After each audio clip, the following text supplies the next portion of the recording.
आज हम बात करेंगे देश की सबसे बड़ी खबर के साथ ही राज्यों की महत्वपूर्ण खबरों की और जानेंगे कि आज देश के दिल्ली, हरियाणा, पंजाब, हिमाचल प्रदेश, मध्य प्रदेश, छत्तीसगढ़, राजस्थान, महाराष्ट्र, उत्तर प्रदेश, उत्तराखंड के साथ ही अन्य राज्यों की अहम खबरें क्या कुछ रहने वाली हैं। और इन अहम खबरों के लिए हमारे साथ विभिन्न प्रदेशों से हमारे संवाददाता जुड़ेंगे और लगातार जो भी खबरें होंगी उनको लेकर अपडेट देंगे। और सबसे पहले हम चलेंगे भोपाल, जहां से अनिरुद्ध सोनू हमारे साथ लाइव जुड़ गए हैं। अनिरुद्ध जी, राजधानी भोपाल से क्या कुछ बड़ी खबरें हैं? मध्य प्रदेश की सियासत की क्या कुछ खबरें हैं? मौसम का मिजाज क्या कुछ है, या इसके अलावा कुछ और भी बड़ी खबरें हैं? अनिरुद्ध जी,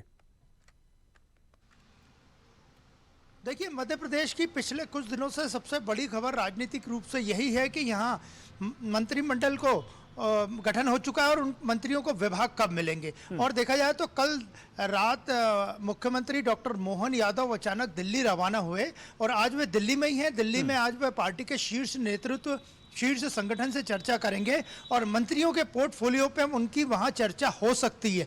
लेकिन सबसे बड़ी बात, वे जो आज उनका दिल्ली दौरा है, वे जो दिल्ली गए हैं वे मुख्य रूप से इसलिए गए हैं कि वहां पे आगामी 5 महीनों के पार्टी के रोड मैप का और सरकार के रोड मैप पे उन्हें पार्टी के शीर्ष नेतृत्व और शीर्ष संगठन से डिस्कस करना है। और इसके अलावा आने वाले समय में बजट की व्यवस्था कैसी होगी मध्य प्रदेश के, इसको लेके, क्योंकि डबल इंजन की सरकार की चलने की बात भारतीय जनता पार्टी बड़े जोर शोर से करती है और मध्य प्रदेश इस वक्त कर्जे में डूबा हुआ है। तो किस तरह मध्य प्रदेश को कर्जे से उबारा जाए और आने वाले 5 महीनों में किस तरह बजट का रोड मैप रहे, पार्टी का रोड मैप रहे और विकास कार्यों का रोड मैप रहे, तो इस पे भी वो खास चर्चा करेंगे। लेकिन मंत्रियों के पोर्टफोलियो को लेकर पिछले कई दिनों से जो चर्चाओं का दौर चल रहा है मध्य प्रदेश भर में, वो भी आज थम सकता है। और मंत्रियों को जो पोर्टफोलियो मिलेगा, किस मंत्री को कौन सा विभाग मिलेगा, वो दिल्ली का केंद्रीय नेतृत्व और शीर्ष नेतृत्व ही तय करेगा। तो इसलिए मध्य प्रदेश के मुख्यमंत्री डॉक्टर मोहन यादव का आज का दौरा बड़ा महत्वपूर्ण है और वे आज दोपहर बाद, संभावना व्यक्त की जा रही है कि आज दोपहर बाद वे वापस दिल्ली से भोपाल लौट आएंगे। और इसके अलावा हम बात करें पुलिस विभाग की, तो पिछले 2 दिनों से मध्य प्रदेश में पुलिस एक्शन में है और डीजीपी सुधीर सक्सेना खुद फील्ड में मौजूद हैं और वे लगातार देर रात को पुलिस का मिडनाइट एक्शन चल रहा है, पुलिस गश्त कर रही है और ये सब कानून व्यवस्था को चाक चौबंद करने के लिए किया जा रहा है। कल देर रात तक भी भोपाल की बात करें तो पुलिस का रात्रि गश्त चालू रहा और रात भर पुलिसकर्मी गश्त पे रहे। और ये विशेष गश्त इसलिए किया जा रहा है कि आने वाले समय में मध्य प्रदेश में चुनाव है और कुछ दिनों बाद 31 दिसंबर इन्हें न्यू ईयर मनाया जाता है, उस वक्त भी पुलिस की व्यवस्था चाक चौबंद रहे। और जहां तक बात करें हम मौसम की, तो मौसम का मिजाज ठंडा बना हुआ है मध्य प्रदेश में और कल से नया वेस्टर्न डिस्टर्बेंस सक्रिय होने के कारण ग्वालियर, चंबल संभाग, बुंदेलखंड के कुछ इलाकों और और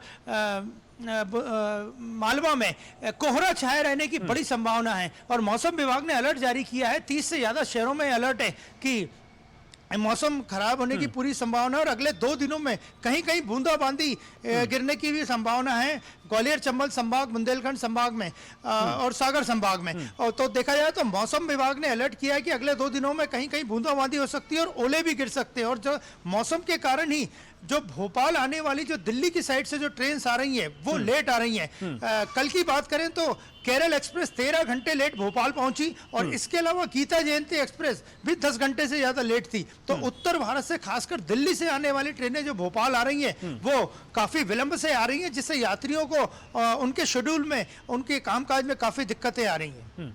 निश्चित तौर पर ये महत्वपूर्ण खबरें थी। मौसम को लेकर भी आपने महत्वपूर्ण जानकारियां दी अनिरुद्ध जी, लेकिन जो एक महत्वपूर्ण जानकारी जो मुझे लगी, जिस तरीके से प्रशासनिक तौर पर लगातार सक्रिय मध्य प्रदेश पुलिस नजर आ रही है और जिस तरीके से हम देख रहे हैं कि औचक निरीक्षण रात को देर रात किया गया, 2 बजे 3 बजे अलग अलग थानों में जो बड़े बड़े अधिकारी हैं वो पहुंचे, किस तरह का संदेश देने की कोशिश है? क्योंकि नई सरकार जब से बनी है हम लगातार देख रहे हैं कि जो भी पुलिस का एक्शन हो या सख्ती से पुलिस पेश आ रही है और जो भी लापरवाही से पहले देखी जा रही थी वो सब दूर होती नजर आ रही है।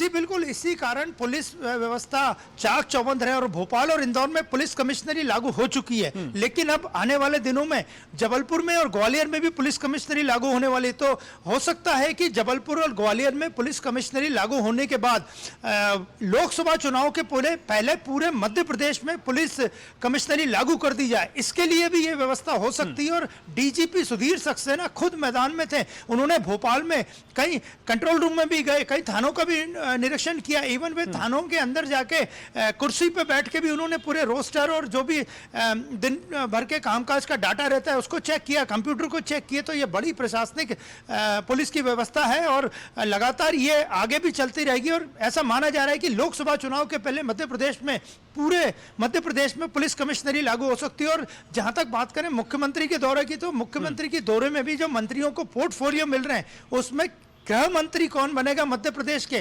का, इस पर सबकी निगाह है। तो ये भी पुलिस विभाग से ही जुड़ा हुआ मसला है। तो पुलिस विभाग आगामी दिनों में भी इसी तरह मिडनाइट एक्शन में सक्रिय रहेगा। निश्चित तौर पर एक आखिरी अपडेट आपसे चाहूंगा, कोविड को लेकर किसी तरह की अपडेट है? क्योंकि लगातार हम देख रहे हैं केसेस तो बढ़ रहे हैं, हालांकि वो रफ्तार जो शुरुआत में देखने को मिली थी वैसा मामला नजर नहीं आ रहा है। कोई अभी अपडेट है? जी हाँ, कोविड को लेके बात करें तो इस वक्त मध्य प्रदेश में कोविड के 9 केस एक्टिव हैं और 9 केस में से कल की बात करें तो भोपाल में 5 एक्टिव केस मिले और 5 एक्टिव केस में से 3 लोग एक ही परिवार के थे। हालांकि उनका जब टेस्ट किया गया तो कोविड पॉजिटिव पाया गया और उन्हें इलाज के लिए होम आइसोलेशन में भेजा गया। लेकिन सरकार ने भी, डॉक्टर मोहन यादव स्पष्ट निर्देश दे चुके हैं कि सरकार पूरी तरह से कोविड से निपटने के लिए तैयार है। और इस वक्त मध्य प्रदेश में कुल मिला के देखा जाए तो 9 एक्टिव केस हैं, जिनमें इंदौर शामिल है, भोपाल शामिल है, जबलपुर शामिल है। निश्चित तौर पर ये महत्वपूर्ण जानकारी मध्य प्रदेश से थी, राजधानी भोपाल से थी। बहुत शुक्रिया अनुज जी आपका तमाम जानकारी हमसे साझा करने के लिए। और इसी बीच अब सीधा चलेंगे आर्थिक राजधानी मुंबई, जहां हमारे सहयोगी राहुल पुजारी हमारे साथ जुड़ गए हैं। राहुल, क्या कुछ बड़ी खबरें मुंबई से हैं, बॉलीवुड के हैं, सियासी मिजाज क्या कुछ कह रहा है? ऋषभ, बता दो, सियासी मिजाज की बात कर लेते हैं। पहले नागपुर में जिस तरह से कांग्रेस का अधिवेशन, स्थापना दिवस 139वां स्थापना दिवस मनाया जा रहा है और नागपुर आरएसएस का गढ़ है, संघ का गढ़ है। उस संघ के गढ़ में क्या नाम है, बिगुल बजाना बहुत बड़ी बात होती है और कांग्रेस ने ये तीसरी बार की है। ये आरएसएस के गढ़ में बिगुल बजाया, किस तरह से कल पूरा जमावड़ा रहा कांग्रेस कार्यकर्ताओं का। बिल्कुल राहुल, लेकिन कांग्रेस ने जरूर ये ऐलान किया है, शंखनाद किया है, लेकिन जिस तरीके से गठबंधन का जिक्र हो रहा था और जिस तरीके से महाराष्ट्र में ही अब कई सीट बंटवारे को लेकर कई विरोधी स्वर देखने को मिल रहे हैं, चाहे संजय राउत का बयान हो या फिर और भी जो नेताओं के बयान देखने को मिल रहे हैं, तो महागठबंधन जो बनाया गया उसमें एकता वो नजर नहीं आ रही है। भले ही कांग्रेस यहाँ पर शंखनाद कर रही है, बड़ा कार्यक्रम किया है कांग्रेस ने। जी जी जी जी ऋषभ, आपने ठीक क्या बोल रहे हैं। कल से एक खींचातानी शुरू हो गई है। शरद पवार अलग बात कर रहे हैं, संजय राउत आगे बढ़ के बोल रहे हैं मैं 23 सीट पे लड़ रहे थे, 23 सीट पे ही लड़ेंगे। उन्हीं के एक नेता, कांग्रेस के एक नेता संजय निरुपम बोल रहे हैं कि जब उनके पार्टी के नेता ही नहीं रहे तो क्या क्या इलेक्शन लड़ेंगे। इस तरह की जो बयानबाजी आ रहे हैं उससे लग रहा है कि सीट बंटवारे को लेके बहुत बड़ा मुद्दा उठने वाला है महाराष्ट्र में। और 48 सीट, जिसमें 23 सीट अगर उद्धव ठाकरे की शिवसेना लड़ेगी तो कांग्रेस, शरद पवार और चौथी पार्टी एक और आ गई छोटी, तो उसको क्या सीट बंटवारा होगा। बिल्कुल राहुल, लेकिन देखिए आप तो लगातार कवरेज करते रहे हैं, आप लगातार कवरेज भी करते रहे हैं। क्या फिलहाल तस्वीर नजर आती है, किस पार्टी का यहाँ दबदबा फिलहाल है कि सीट शेयरिंग के मामले में पार्टी आगे निकल सकती है, चाहे शिवसेना की बात हो या जो उद्धव ठाकरे, बाला ठाकरे शिवसेना उसकी बात हो या फिर एनसीपी शरद पवार की बात हो, कौन सी पार्टी यहाँ पर दमखम दिखा रही है? देखिए, अगर देखा जाए लोकल लेवल पे देखा जाए तो अभी भी उद्धव ठाकरे की शिवसेना दावेदार है, क्योंकि वो 23 सीट पे जीती भी थी। और मराठा जिस तरह से यहाँ पे हुए है देखते हुए पूरे महाराष्ट्र में उस शिवसेना की पकड़ है। लेकिन शिवसेना 2 भाग में फटने के बाद एकनाथ शिंदे का भी एक बहुमत की है, जिस तरह से उनके वोट बैंक तैयार हो रहे हैं और बीजेपी के साथ लड़ेगी, तो इस बड़ा दिलचस्प हो जाएगा कि किस तरह का समीकरण उभर के निकल के आता है। और विदर्भ में कांग्रेस की थोड़ी पकड़ है और शरद पवार जो है, जो सतारा और इधर सच में शरद पवार की बहुत अच्छी पकड़ है। तो एक तरह से पूरा खिचड़ी सी पक गई है पूरे महाराष्ट्र में इस बार राजनीति में। और देखा जाए किस तरह से होगा, अभी सीट बंटवारे को लेके बहुत बड़ी टेंशन है। वहीं बीजेपी अपनी तैयारी जानते हैं 1 साल पहले ही शुरू कर देती है, बीजेपी की कैडेट है। दूसरी जो बड़ी खबर आ रही है क्रिकेट जगत से आ रही है ऋषभ, में बता दूं, जिस तरह से सेंचुरियन में कल भारत की हार हुई, उसको देख के मुंबई वासी जो क्रिकेट के प्रेमी हैं वो बड़े निराश हो गए।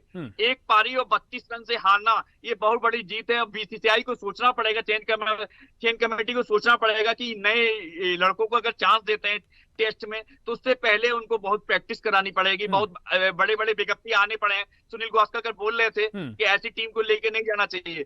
और केवल देखिए, विराट एक तरफ कोहली हम को दूसरी छोड़ के तरफ कोई भी देखते हैं नहीं कि खेला। टी20 हो, ओडीआई क्रिकेट हो, धुरंधर बल्लेबाज नजर आते हैं, और जो फास्ट क्रिकेट हुई है उसमें लगातार जो नए खिलाड़ी हैं वो अच्छा प्रदर्शन करते हैं, लेकिन जो ठहराव का एक कहे कि टेस्ट क्रिकेट है उसमें शायद वो प्रदर्शन नहीं कर पा रहे हैं। कि लगातार जो क्रिकेट फास्ट हो रही है उसकी वजह है क्या कुछ, जो आपने जिक्र किया जो वरिष्ठ खिलाड़ी उन्होंने क्या कुछ बताया है? जी, सब बता दूं, 2020 और वनडे का फॉर्मेट पूरा अलग होता है। टेस्ट की अग्नि परीक्षा असली बल्लेबाज की, अगर अग्नि बॉलर और बल्लेबाज की परीक्षा होती है ना, तो टेस्ट क्रिकेट से ही होती है। टेस्ट क्रिकेट से में जो अच्छा खेलता है वही एक महान बल्लेबाज माना जाता है। चाहे सचिन हो, चाहे आप पिछले रिकॉर्ड निकालेंगे, तो टेस्ट क्रिकेट से ये क्रिकेटर को परखा जाता है। राहुल, मैं देखिए, चाहूंगा विराट कि कुछ अहम और भी खबरें हैं क्योंकि समय हमारे पास कम है, कुछ और भी अपडेट हो आप जो देना चाह रहे हो राहुल? जी जी, कुछ दिन पहले हमने मराठा आरक्षण को लेके हमने स्वदेश पे ब्रेक किया था न्यूज, वो उसकी पुष्टि हो चुकी है। जो मनोज जरांगे जो पाटिल हैं वो मुंबई की तरफ रुख कर रहे हैं। ये स्वदेश में हमने ब्रेक किया था, ये न्यूज 4 दिन पहले, जैसा आपको याद होगा तो हमने ही बताया था अपने चैनल पे कि मराठा में जो नेता हैं जो आरक्षण को लेकर अनशन पे बैठे हुए थे, उन्होंने 20 तारीख को मुंबई की तरफ कूच करने का पूरा प्लान बना लिया। ट्रैक्टर और वो जितने भी जीप उप सबकी तैयारी हो गई है, और एकनाथ शिंदे के लिए सरदर्द हो सकता है। अब कोविड की बात कर लेना ऋषभ, तो कोविड दिन पर दिन महाराष्ट्र में बढ़ता जा रहा है, और नए साल को देखते हुए एडवाइजरी जारी की गई है, लेकिन कोई भी इस पे लापरवाही चालू है। पब्लिक कोई भी सीरियस लेने को तैयार नहीं है। कल भी टोटल 90 केसेस आ चुके हैं, जिसमें 2 लोगों की मृत्यु हो चुकी है, और अभी भी कोविड बहुत गंभीर रूप से मेरठ में महाराष्ट्र में फैलता जा रहा है। निश्चित तौर पर काफी महत्वपूर्ण खबरें राहुल ये थी, चाहे कोविड की हो या फिर आपने सियासत रूप से जो विश्लेषण किया, या इसके अलावा जो क्रिकेट जगत की खबरें थी। बहुत शुक्रिया राहुल आपका तमाम जानकारी साझा करने के लिए। और इस बीच सीधा चलेंगे देहरादून, जहां ब्यूरो चीफ अवनीश गुप्ता हमारे साथ लाइव जुड़ गए हैं। अवनीश जी, क्या कुछ बड़ी खबरें उत्तराखंड से हैं, देहरादून से हैं, सियासी मिजाज क्या कुछ कह रहा है और क्या कुछ मौसमी पारा बना हुआ है? अवनीश जी। ऋषभ, देखिए यहाँ पर अगर बात करें सियासी गलियारों में, अब जो है जो कांग्रेस की बात करें विपक्ष की, वो यहाँ पे क्योंकि 2024 इलेक्शन आ रहा है, उसको देखते हुए उन्होंने जो है यहाँ पे पहले रणनीति तैयार कर ली थी। उनके प्रभारी भी बनाए गए थे, अब जो संयोजक बनाए गए हैं वो भी यहाँ पे आ गए। परंतु जिस तरीके से अगर देखा जाए, क्योंकि बीजेपी भी जो है पलटवार कर रही है कि मुद्दा विहीन हो चुकी है, इनके पास मुद्दे नहीं है। क्योंकि अभी हाल ही में जिस तरीके से यहाँ पे जो है अयोध्या की बात करें, राम जन्मभूमि की, वहाँ पे प्राण प्रतिष्ठा होनी है जनवरी में, उसको लेके यहाँ पे लगातार जो है बयानबाजी कांग्रेस की तरफ से की जा रही है कि उनका कहना था कि यहाँ पर पहले ये भाजपा बताए कि यहाँ पर ताले कब खुले हैं अयोध्या मंदिर के, और किस तरीके से यहाँ पर पूजा अर्चना शुरू करी है, तमाम चीजें जो है वो न्यायालय के मार्फत हुई थी, उसको लेके। परंतु वही भाजपा का कहना है कि बीजेपी जो है यहाँ पे लगातार जो है राम मंदिर के साथ जुड़ी हुई है, राम के साथ उनका जो है यहाँ पे लगाव रहा है, पूरे देश की साथ जनभावना से जुड़ी हुई है। और कांग्रेस जो है यहाँ पे पहले ये बताया कि जिस तरीके से यहाँ पर उनके ऊपर अत्याचार हुआ, उनके ऊपर लाठीचार्ज हुई बाबरी मस्जिद ढाने के चक्कर में, और 3 जो राज्य की थी तत्कालीन जो नरसिम्हा राव सरकार थी, उन्होंने वहां पे 3 राज्यों पे जो बीजेपी सरकार थी उसको बर्खास्त कर दिया था। परंतु जिस तरीके से जनभावना के साथ कांग्रेस खिलवाड़ कर रही है वो बर्दाश्त के बाहर है। क्योंकि अभी जिस तरीके से यहाँ पे अगर न्याय यात्रा की बात करें, जो राहुल गांधी न्याय यात्रा यहाँ पे शुरू करने जा रहे हैं, उस पर भी उन्होंने कटाक्ष किया है। उनका कहना था कि न्याय की जो वो बात कर रहे हैं कि पहले जिन्होंने यहाँ पर जो है जो बाबरी मस्जिद का मामला था, उनके जो यहाँ पर भक्त थे उनके ऊपर लाठीचार्ज किया, उनको गोलियां दागी गई है, तमाम चीजों को लेके। जी निश्चित तौर पर देखिए, राम मंदिर का मुद्दा तो वाकई में लोकसभा चुनाव से पहले वाकई में इससे गरमा रहा है, और कई विपक्ष के ऐसी पार्टियां भी हैं, नेता भी हैं जो निमंत्रण दिया गया है उसको लेकर असमंजस में है, क्लियर नहीं कर पा रहे हैं। तो कहीं ना कहीं, और उसके अलावा दूसरी चीज जो मैं आपसे जानना चाहूंगा कि जिस तरीके से लोकसभा चुनाव को लेकर अब जो महागठबंधन था, जिसकी चर्चाएं थी कि पहले ही सीट शेयरिंग का फॉर्मूला तैयार हो जाएगा या तमाम तरीके से जो रणनीति होगी वो स्पष्ट होगी, लेकिन यहाँ पर कांग्रेस अपनी न्याय यात्रा अलग से निकाल रही है, जबकि कई मैंने चर्चा कल देखी कि लोग कह रहे हैं कि अगर यही यात्रा गठबंधन के साथ मिलकर निकाली जाती इसका बड़ा इंपैक्ट पड़ता। और उसके अलावा सीट शेयरिंग को लेकर भी अब तमाम जो नेता हैं उनमें विरोधी स्वर देखने को मिल रहे हैं। उत्तराखंड में फिलहाल किस तरीके से स्थिति नजर आ रही है अवनीश? देखिए ऋषभ, यहाँ पे अगर न्याय यात्रा की बात करें, उस पर जो है यहाँ पर बीजेपी का पलटवार करना था। उनका कहना था कि पहले इन्होंने भारत जोड़ो यात्रा करी थी, उसका हासिल ये हुआ कि 3 राज्य जो है वो धराशायी हो गए और कांग्रेस वहां पे भूखी खानी पड़ी है। ये तमाम चीजों को लेके तो सीट शेयरिंग की बात करें या यहाँ पे जो है गठबंधन की बात करें, अभी यहाँ पे क्योंकि यहाँ पे 2 ही पार्टियां बची है जो कह सकते हैं कांग्रेस और बीजेपी, उसमें आपस में यहाँ पे अभी सामंजस्य नहीं हो पा रहा है। सबसे बड़ी बात यहाँ पे कांग्रेस के साथ सामने आ रही है कि उनको अभी पहले अपना कुनबा जोड़ने के लिए यहाँ पे जो है पूरी बचत करनी पड़ रही है, क्योंकि इसी को लेकर जिस तरीके से शैलजा को यहाँ पे भेजा जा रहा है वो एक अपने में बहुत सोचने वाली बात होगी, क्योंकि अपनी यहाँ पे भी देखने में आ रहा है कि इनकी जो लड़ाई होती है वो सड़कों पे आ जाती है, जहाँ कहीं बड़े बड़े जो दिग्गज नेता है वो यहाँ पे बैनर पे या कहीं धरने प्रदर्शन पे दिखाई नहीं देते। उसको लेके कुनबा छोड़ने के लिए यहाँ पे कांग्रेस ने जो है ये रणनीति तय की है और शैलजा को यहाँ पे भेजा है। और जहां तक सीट शेयरिंग की बात करें, सीट शेयरिंग के लिए यहाँ पे अभी तक तो देखा जाए तो चुनाव में यहाँ पे उम्मीदवारों की यहाँ पे अभी बात नहीं की जा रही है कि कौन उम्मीदवार कहाँ से लड़ेगा। ये तमाम चीजें अभी जो है धरातल पे उतरनी बाकी है। जी निश्चित तौर पर बहुत शुक्रिया आपका तमाम जानकारी साझा करने के लिए अमरीश जी। तमाम जानकारी आपने महत्वपूर्ण जानकारी साझा की, चाहे सियासत को लेकर वो खबरें। और इसी बीच सीधा दिल्ली चलेंगे जहां हमारे सहयोगी राहुल हमारे साथ जुड़ गए हैं। राहुल, क्या कुछ बड़ी खबरें आज आप राजधानी दिल्ली से दे रहे हैं, क्योंकि सियासी पारा तो लगातार गर्म देखने को यहाँ पर मिलता है, और मौसमी पारा क्या कुछ है, और इसके अलावा क्या कुछ बड़ी खबरें दिल्ली से है? जी ऋषि जी, सियासी पारा तो कहीं ना कहीं चढ़ा है, लेकिन यहाँ पर अगर ठंड की पारा की जाए तो कम हो गया है। फॉग बहुत ज्यादा हो गया, इसका ये वो इम्पैक्ट है कि देखिए मैं आपको घर से लाइव कर रहा हूँ, बाहर नहीं जा पा रहा हूँ क्योंकि बाहर बारिश भी हो रही है। तो यहाँ पर देखिए तो ये अभी बारिश का दौर जारी है राहुल? जी जी जी, थोड़ी हल्की फुल्की बारिश हो रही है यहाँ पे। फॉग बहुत ज्यादा है, विजिबिलिटी बहुत कम हो गया है, 20 से 25 मीटर की विजिबिलिटी रह चुकी है। 110 फ्लाइटें जो है डिले हो गई है और ट्रेन तो डिले हुई रही है। और इसके बाद एयर क्वालिटी इंडेक्स की बात की जाए तो वो भी बहुत पुअर है, मतलब पोल्यूशन एक तरफ चरम सीमा पर है और दिल्ली के अंदर फॉग अलग ही दिख रहा है। तो ठंड बढ़ते बढ़ते पोल्यूशन तो बढ़ ही रहा है, पोल्यूशन कोई कम नहीं हो रहा। निश्चित तौर पर मौसमी पारा लगातार यहाँ पर गिरता नजर आ रहा है। मैं कुछ खबरें भी वाकई में पढ़ रहा था जो कि कोहरे को लेकर काफी चिंताजनक स्थिति है, कई फ्लाइट्स कैंसिल भी हो रही हैं। लेकिन लगातार आप जो सियासी रूप से सक्रिय देख रहे हैं और लगातार जो आप बातचीत नेताओं से कर रहे थे, चाहे महागठबंधन को लेकर स्थिति बन रही हो या फिर सीट शेयरिंग का फॉर्मूले पर चर्चा हो रही हो, कल का दिन काफी चर्चा में रहा क्योंकि कांग्रेस ने न्याय यात्रा का ऐलान किया है। फिलहाल क्या स्थिति दिल्ली से दिखाई दे रही है? देखिए, कांग्रेस ने एक तरफ जहां न्याय यात्रा निकाल दिया, मणिपुर से निकाल रही है जनवरी में, वही दूसरी तरफ महागठबंधन में भी हलचल मिल रहा है। क्योंकि कल हम जिस तरीके से गए थे जेडीयू के कार्यालय में थे, हमने वहां से आपको रिपोर्टिंग की थी, तो जेडीयू के कार्यालय में ललन सिंह आए थे और ललन सिंह ने साफ कहा कि उन्होंने तो कुछ नहीं कहा, लेकिन उनके आसपास जितने समर्थक थे उन्होंने कहा कि ललन सिंह बहुत सक्रिय नेता रहे पार्टी के अंदर और वो इस्तीफा नहीं दे सकते। लेकिन आज देखिए जेडीयू की बहुत अहम मीटिंग होने वाली है, कार्यकारिणी की बैठक होने वाली है, जिसके अंदर ये साफ पता चल जाएगा कि सियासी घड़ियालों में अगर ये है कि जिस तरीके से ललन जी से बात आ रही है कि वो इस्तीफा देंगे या इस्तीफा नहीं देंगे, उस पर आज कहीं ना कहीं स्पष्टीकरण हो जाएगा कि इस्तीफा देंगे या नहीं देंगे। तो ये जेडीयू की तरफ से तो बहुत बड़ी खबर होगी और जेडीयू के अंदर बहुत बड़ा फेरबदल होने वाला है। ये भी कहा जा रहा है कि नीतीश कुमार कहीं ना कहीं जब अशोका होटल के अंदर मल्लिकार्जुन खड़गे को आगे कर दिया गया था तो नीतीश कुमार कहीं ना कहीं नाराज थे। अब वो नाराजगी का कारण क्या है? इनका नाराजगी का कारण शायद ये हो सकता है कि प्रधानमंत्री पद के लिए कहीं ना कहीं नीतीश कुमार ने बहुत मेहनत की है। उनके समर्थक हमेशा से दावा करते हैं कि एक ही प्रधानमंत्री पद है कोई, और वो है नीतीश कुमार के। निश्चित तौर पर कल जो भी घटनाक्रम सियासी रूप से देखे गए उसको लेकर सियासत का बाजार जरूर गर्म रहा, चर्चा रही और तमाम सवाल जवाब का सिलसिला चलता रहा। एक आखिरी अपडेट आपसे चाहूंगा, क्या कुछ कोविड को लेकर स्थिति दिखाई दे रही है राहुल? देखिए, कोविड को लेकर के दिल्ली की सरकार जो है हमेशा से हो रही है कि पोलाइट रही है, लेकिन कोविड को लेकर के ऐसा कोई अभी गाइडलाइंस यहाँ पे जारी नहीं किया गया सेंटर के उससे भी और स्टेट के उससे भी, क्योंकि यहाँ पे कोविड के केसेस ज्यादा नहीं है, 2-3 केसेस है तो आए थे कोविड के, लेकिन उसके लिए भी जो है उनको भी क्वारंटाइन और हॉस्पिटल में वो भी एडमिट है। लेकिन यहाँ पर अभी उस हिसाब से कोविड नहीं बढ़ा है जैसे कि आप देखेंगे कि साउथ के राज्यों में बढ़ गया। बिल्कुल, निश्चित तौर पर वहां पर जो लहर शुरू हुई, हालांकि लगातार केसेस बढ़ रहे हैं। बहुत शुक्रिया आपका तमाम जानकारी साझा करने के लिए राहुल। तो ये तमाम अपडेट्स दिल्ली से थी, चाहे सियासत रूप से ले लें या मौसमी जानकारी हो या फिर कोविड को लेकर जानकारी। और इसी भी सीधा चल रहे हैं रायपुर, जहां हमारे सहयोगी शशिकांत साहू हमारे साथ लाइव जुड़ गए हैं। शशिकांत, क्या कुछ बड़ी खबरें रायपुर से हैं, छत्तीसगढ़ की सियासत की है या मौसमी पारा क्या कुछ कह रहा है? शशिकांत।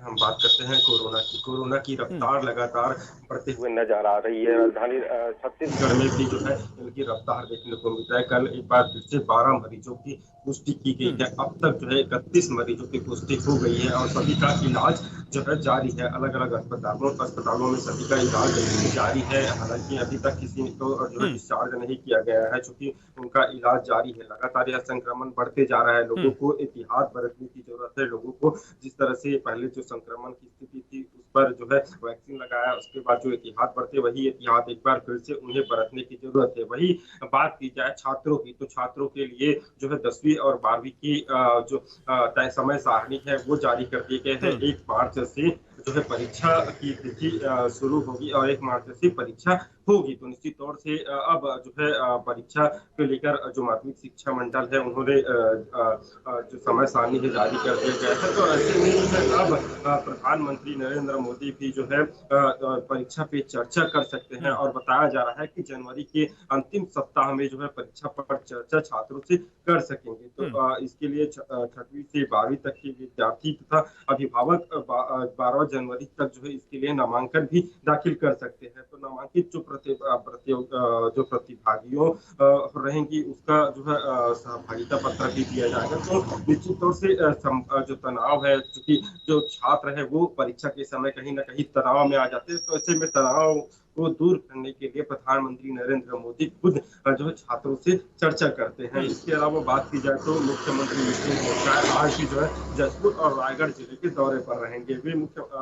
वे जो है आज जशपुर के तर्री गांव में स्थानीय कार्यक्रम में शामिल होंगे। उसके बाद जो है 12 बजे बगिया गांव से रायगढ़ के पुइया पानी गांव पहुंचेंगे। वहां भी अलग अलग कार्यक्रमों में जो है मुख्यमंत्री शामिल होंगे। इसके अलावा प्रधानमंत्री जन मन योजना के हितग्राहियों से भी चर्चा करेंगे, उनसे चर्चा करेंगे और जो हितग्राही हैं उनसे उनका फीडबैक भी लेंगे। साथ ही रायगढ़ के कमर का गांव में भी स्थानीय कार्यक्रम है, वहां भी वे मुख्यमंत्री विष्णुदेव बिल्कुल श्रीकांत में महत्वपूर्ण दौरे मुख्यमंत्री के रहेंगे। एक आखिरी अपडेट आपसे चाहूंगा, जो लगातार बारिश को लेकर अनुमान लगाया जा रहा है, किस तरह की अपडेट इसको लेकर?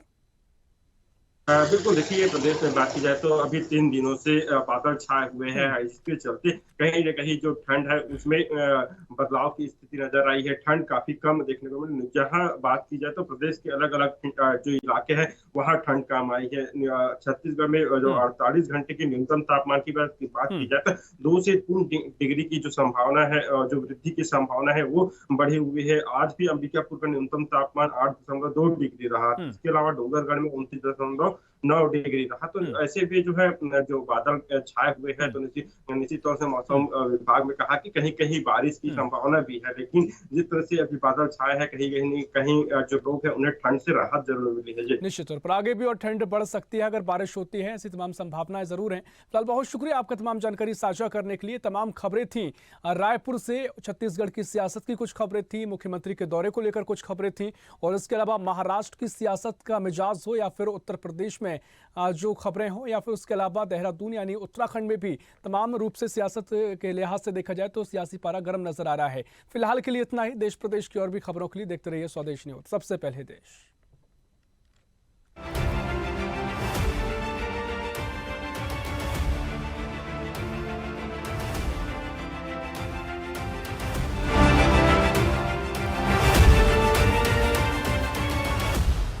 ऐसी ही खबरों के लिए हमें लाइक करें, शेयर करें, फॉलो करें और YouTube पर सब्सक्राइब करें और बेल आइकन दबाना ना भूलें। साथ ही ताजा अपडेट्स के लिए हमारी वेबसाइट स्वदेशलाइव.com पर जरूर जाएं।